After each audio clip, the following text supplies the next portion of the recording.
Hello students, welcome to step up academy. मैं अंजलि सिंह कुशवाहा और मैं हूं आपकी बायोलॉजी ट्यूटर।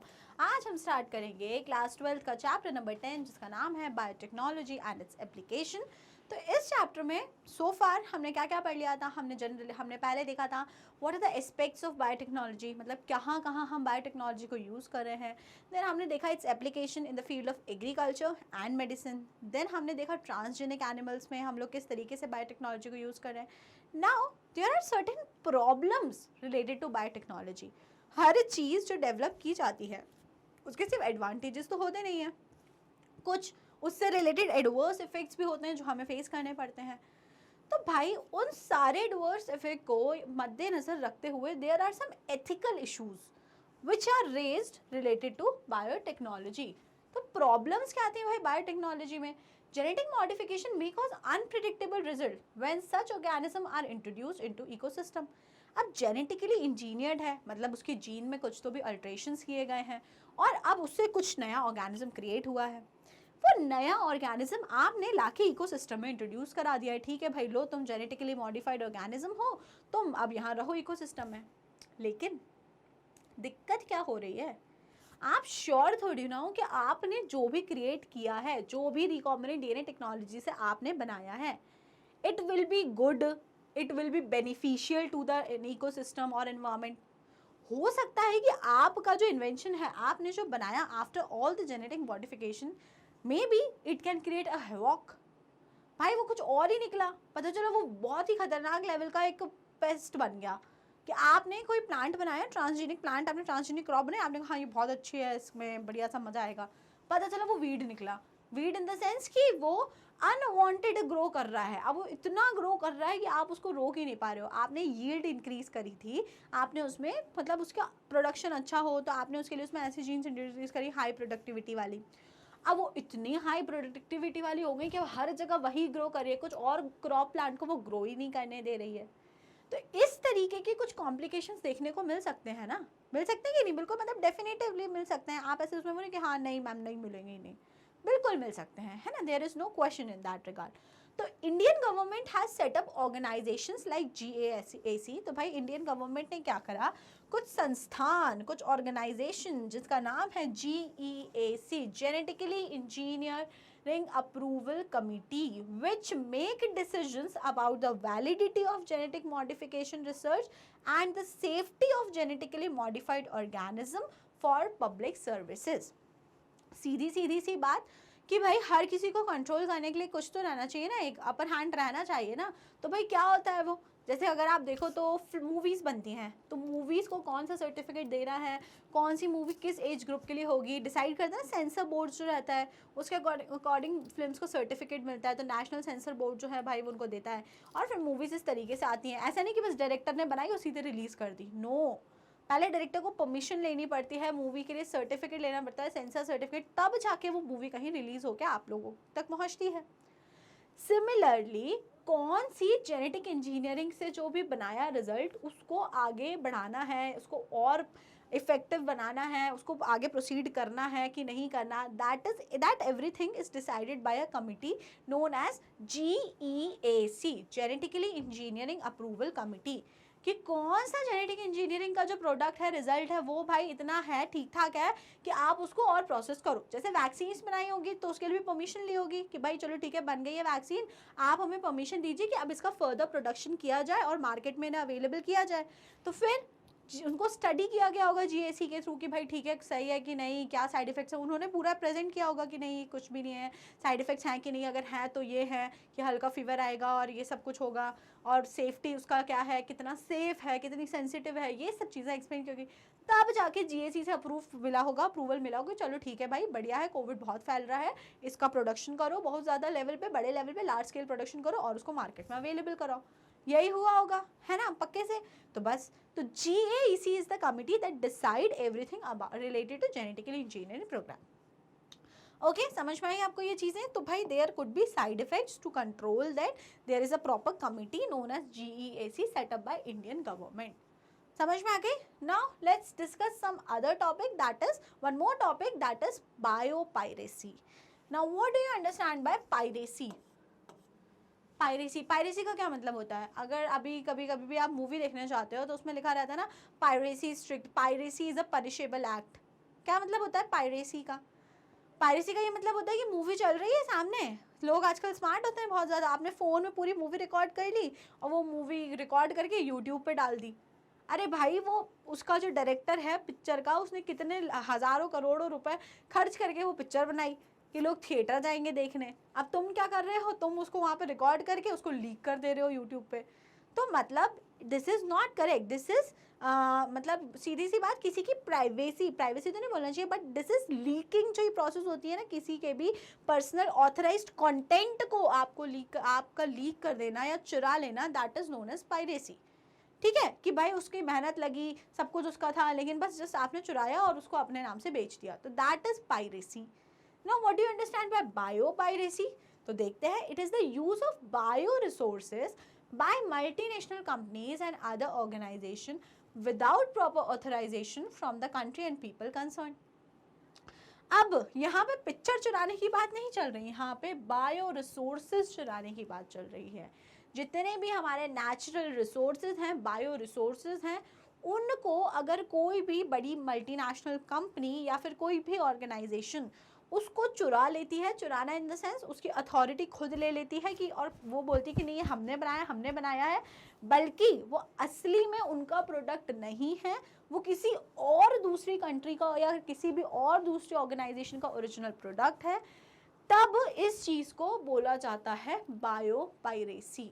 जब कोई भी दूसरी organisation without the consent and authorisation of the original organisation उसके बायो रिसोर्सेज को, मतलब क्या बोलना चाहिए, वो ले लेती है, यूज़ करते हैं या प्रेजेंट करते हैं ऑन देयर नेम, तो this is known as biopiracy. समझ में आया बायो पायरेसी क्या होता है? एक बार फिर से रीड कर लेते हैं क्या लिखा है। It is the use of bio resources by multinational company and other organization without proper authorization from the country and people concerned। जो उसके ओरिजिनल ओनर है या ओरिजिनल जिनका है, उनसे बिना किसी ऑथराइजेशन या परमिशन लेके बिना उनसे कुछ भी कंसेंट के आप उनके प्रोडक्ट को यूज कर रहे हो, this is known as biopiracy. आया समझ? ठीक है। Now certain companies got patent for product and technology that make use of genetic material, plants etcetera. तो अब क्या करा भाई कंपनीज ने ये करा कि हम अपना कोई प्रोडक्ट बनाएंगे। सपोज कोई कंपनी है और उन्होंने क्या करा, उन्होंने रिकॉम्बिनेंट डीएनए टेक्नोलॉजी यूज़ करी और उन्होंने एकदम बढ़िया अच्छी खुशबू को क्या बोलते हैं, फ्लेवर्ड एंड ओडर वाला अच्छा सा उन्होंने राइस बना दिया। तो ओडर, अच्छी सा फ्लेवर और ओडर वाला जो चावल होता है उसे हमारे यहाँ जनरली बासमती कहते हैं यार, क्या कहते हैं, बासमती चावल उन्होंने बढ़िया से बना दिया। ठीक है, बना दिया। अब क्या, बासमती बना दिया, ओके। इस कंपनी का नाम कुछ रख देते हैं, इसका नाम रख देते हैं राइस कंपनी। लो राइस कंपनी इसका नाम है। तो राइस कंपनी है, उन्होंने राइस के प्लांट्स में कुछ अल्टरेशंस करे होंगे, उन्होंने रिकॉम्बिनेंट डीएनए टेक्नोलॉजी परफॉर्म कराई होगी पूरी, उन्होंने उसमें high yield producing, flavour producing, odour producing genes introduce करी होगी, तब जाके यहाँ पे अच्छा खासा बासमती बना। अब ये कंपनी क्या करेगी ताकि भाई बायो पायरेसी ना हो जाए, अभी इसने प्रोड्यूस कर दिया था, अब किसी ने देखा अरे वाह इनका इतना अच्छा प्रोडक्ट है, तो इनका इतना अच्छा प्रोडक्ट है तो वो दूसरी कंपनीज को चुरा ले और वो अप्रूव, वो पहले गवर्नमेंट को दिखा दे कि लोग ये हमने बनाया है, वो उसके ऊपर अपना अधिकार दिखा दें, दिस इज बायो पायरेसी। ऐसा ना हो इसके लिए rice company will ask for patent for basmati. Rice company क्या करवा लेगी, बासमती को अपने नाम पे पेटेंट करा लेगी। Now what do you understand by patent?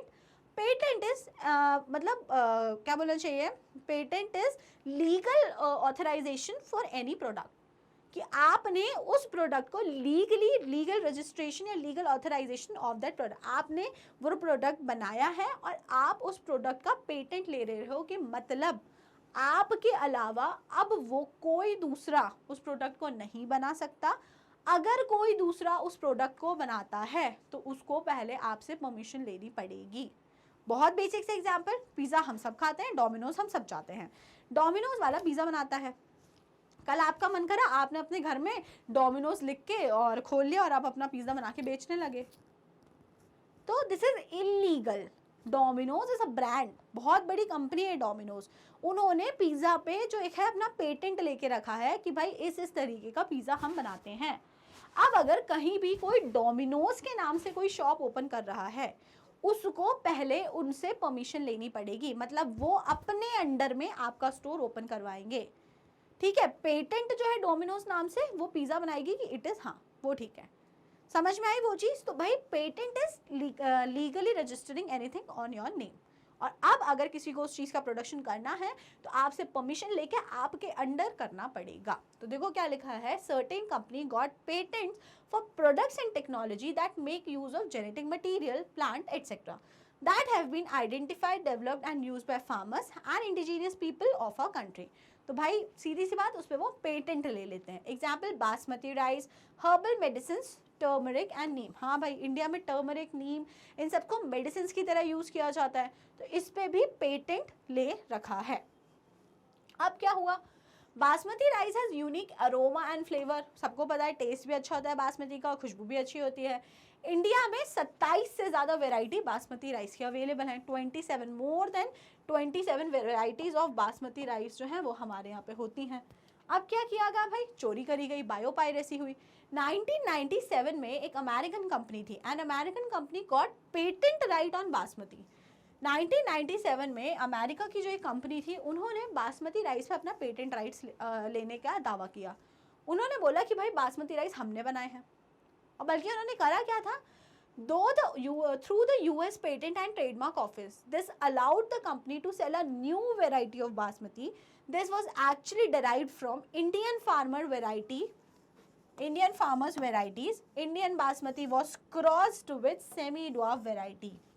कुछ भी नहीं करा, ये जो अमेरिकन कंपनी थी चोर थे, चोर। इन्होंने कुछ नहीं, बल्कि जो इंडियन बासमती राइस था उसकी क्रॉसिंग करा दी एक सेमी डॉर्फ वेराइटी से, मतलब semi dwarf variety of rice plant का क्रॉसिंग करा दिया बासमती से।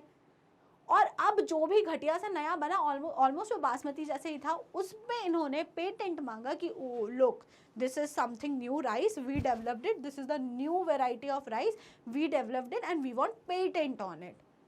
तो this is an example of biopiracy, you know, कि अमेरिका ने तो चुराया ना बासमती राइस, तो हमारा पेटेंट है, क्लेम्ड एज अ नोवेल्टी, और उन्होंने उसको कैसे दिखाया कि हमने देखो कितना नया कुछ बना दिया है। Other people selling basmati rice could be restricted by patent. अब भाई उससे क्या हुआ कि अमेरिका की कंपनी ने अगर उसको पेटेंट मिल गया, तो अब और लोग जो बासमती बेच रहे हैं वो नहीं कर सकते, because America got the patent. अब आपको उनसे परमिशन लेके तब आप बासमती बेच पाओगे। बल्कि वो कुछ नहीं था, उनकी न्यू वेराइटी कुछ भी और दूसरी कुछ नहीं थी, बल्कि एक इंडियन वेराइटी को ही उन्होंने सेमी डॉर्फ वेराइटी के साथ में क्रॉस करा, और उसको एक नया कुछ तो भी बता के, नोवेल्टी बता के उस पर अपने पेटेंट राइट्स ले लिए। तो ये एक एग्जाम्पल है बायोपायरेसी का, कि किस तरीके से लोग एक कंट्री के रिसोर्सेज को without consent and authorisation use करते हैं। Most of the industrialized nations are poor in biodiversity and traditional knowledge. The developing and the underdeveloped world have rich biodiversity and traditional knowledge related to bioresources.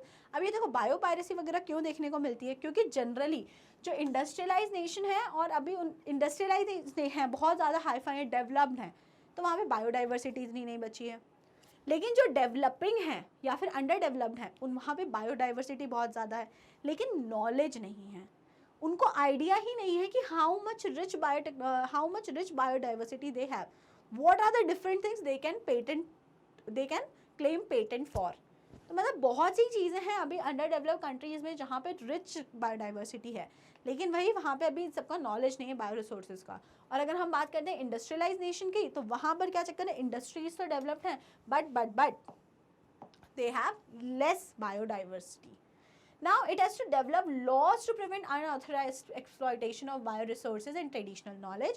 तो इसीलिए भाई proper laws बनाए गए, कि जैसा India वालों के साथ हुआ कि उनके बासमती राइस को चुरा लिया गया और अमेरिका ने उसे अपना चावल बता दिया, इस तरीके से लोगों के ट्रेडिशनल क्रॉप्स का और उनके रिसोर्सेज का गलत यूज़ ना हो, इसके लिए प्रॉपर लॉज सेट करे गए। क्या है वो laws? Indian parliament has cleared the second amendment of the Indian patent bill. तो भाई सेकेंड अमेंडमेंट जो था इंडियन पेटेंट बिल्स का, वो हमारे पार्लियामेंट ने क्लियर कर दिया है। That takes such issues into consideration including patent terms, emergency provision and research and development initiative. तो आपको ये याद रखना है कि लोगों के जो ट्रेडिशनल नॉलेज है एंड उनके जो बायो रिसोर्सेज हैं उनका मिसयूज़ हो रहा है, उन पर पेटेंसी राइट्स को लेके क्या हो रहे हैं, कलेश मच रहे हैं, बहुत ज़्यादा क्लेम्स हो रहे हैं। तो इसके लिए इंडियन गवर्नमेंट ने प्रॉपर लॉज सेट करे हैं। That laws were pass under Indian patent bill, जिसके according now all the patent term, emergency provision, research और डेवलपमेंट इनिशिएटिव्स जो होते हैं they are handled under such law. समझ में आई पूरी कहानी?